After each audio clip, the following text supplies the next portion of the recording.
এটা কোনোভাবেই উচিত না। রাসূল আকরাম সাল্লাল্লাহু আলাইহি ওয়াসাল্লাম হাদিসে বলেছেন, লা ইয়াদখুলুল জান্নাতা কাতিউ রাহিমিন, আত্মীয়তা সম্পর্ক ছিন্নকারী জান্নাতে প্রবেশ করবে না। সহিহ মুসলিমের 6290 নম্বর হাদিস।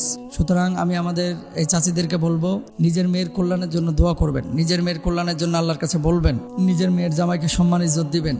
বিয়ে তো দিয়েই দিচ্ছেন, বিয়ে যদি না দিতেন তাহলে একটা কথা, হ্যাঁ মেয়ে যদি পালিয়ে গিয়ে বিয়ে করে, মা হিসাবে আপনি ভালো মন্দ অবশ্যই দেখবেন। একটা নেশাখোর ছেলের সাথে পালিয়ে গেছে, আছে না, এরকম অনেক সময় হয়ে যায়, নিজে একটা অমুসলিম ছেলের সাথে বিবাহ বন্ধন আবদ্ধ হয়ে যাচ্ছে, এরকম যদি হয়ে থাকে অবশ্যই সেক্ষেত্রে আপনি রাগ, অভিমান, গুসা এটা করতে পারেন। এরপরে আল্লাহ রাসূল সাল্লাল্লাহু আলাইহি ওয়াসাল্লাম কি বলছেন একটু খেয়াল করেন। আপনার জন্য জরুরি নয় তাদের উক্ত নির্দেশ হুবহু মেনে চলা। কাদের? আপনার মায়ের।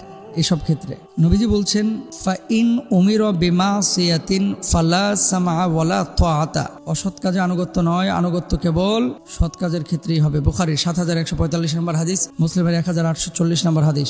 সুতরাং পরামর্শ হলো, আল্লাহর হাবিব সাল্লাল্লাহু আলাইহি ওয়াসাল্লাম যেহেতু বলেছেন যে পাপ কোনো আদেশ করলে বাপ মার সে আদেশ মানা যাবে না, এবং কুরআনুল কারীমের সূরা লুকমান আল্লাহ তাআলা বলেছেন, ওয়া ইন জাহাদাকা আলা আন তুশরিকা বিমা লাইসা লাকা বিহি ইলমুন ফালা তুতি'হুমা ওয়া সাহিবহুমা ফিদ দুনিয়া মারুফা।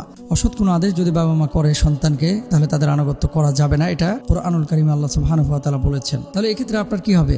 আপনার ভূমিকা হবে যে স্বামী তো আপনাকে ভালোবাসে, আপনার মাকে বোঝানোর চেষ্টা করেন যে দেখো তোমার হাজবেন্ড মানে আমার বাবার সাথে তো তোমার কত ঝামেলা হয়েছিল, কিন্তু সংসার এখন দেখো একে অপরের পরিপূরক হয়ে গেছে, তো আমাদের যদি সমস্যা না হয় তোমার এত সমস্যা কেন? এই জায়গাগুলো তাকে কাউন্সেলিং করা উচিত। 2 নম্বর, এরপরে যদি আপনার আশঙ্কা হয় যে দিনের জন্য ক্ষতি হয়, গীবত, মিথ্যাচার কিংবা গুনাহে জড়িয়ে পড়তে পারেন, সেক্ষেত্রে আত্মরক্ষার জন্য উক্ত আত্মীয়তার সাথে সম্পর্ক ছিন্ন করার অনুমতি আছে। মানে আপনার মায়ের সাথে একবারে স্থায়ী সম্পর্ক ছিন্ন না, একটু অভিমান করলেন, 3 দিন আপনি গেলেন না, 4 দিন গেলেন না, আপনার মাকে বোঝানো যে মা, এমন আছে না যে বড় গুনাহের দিকে আপনার মা আপনাকে ধাবিত করতেছে, তবে তাদের সাথে একেবারে আক্রমণাত্মক আচরণ করা যাবে না। তারপরে আরেকটি বিষয় হচ্ছে, মান দা আলি আখিহি বিযহরিল গায়বি ক্বাল আল মালাকু আল মুআক্কালু বিহি আমিন ওয়ালাকা বিমিসলি। মুসলিম ব্যক্তি তার মুসলিম ভাইয়ের জন্য তার অনুপস্থিতিতে দোয়া করলে দোয়াকারীর মাথার কাছে একজন দায়িত্বপ্রাপ্ত ফেরেশতা থাকে। দেখেন, আল মালাকুল মুআক্কালু বিহি আমিন ওয়ালাকা বিমিসলি, তো দোয়া করে যখনই তারা ভাইয়ের জন্য কল্যাণের দোয়া করে, দায়িত্বশীল ফেরেশতা তার জন্য দোয়া শুনে আমিন বলতে থাকে, এবং তুমি যে কল্যাণের দোয়া করলে আল্লাহ ওনার কল্যাণ তোমাকেও দান করো।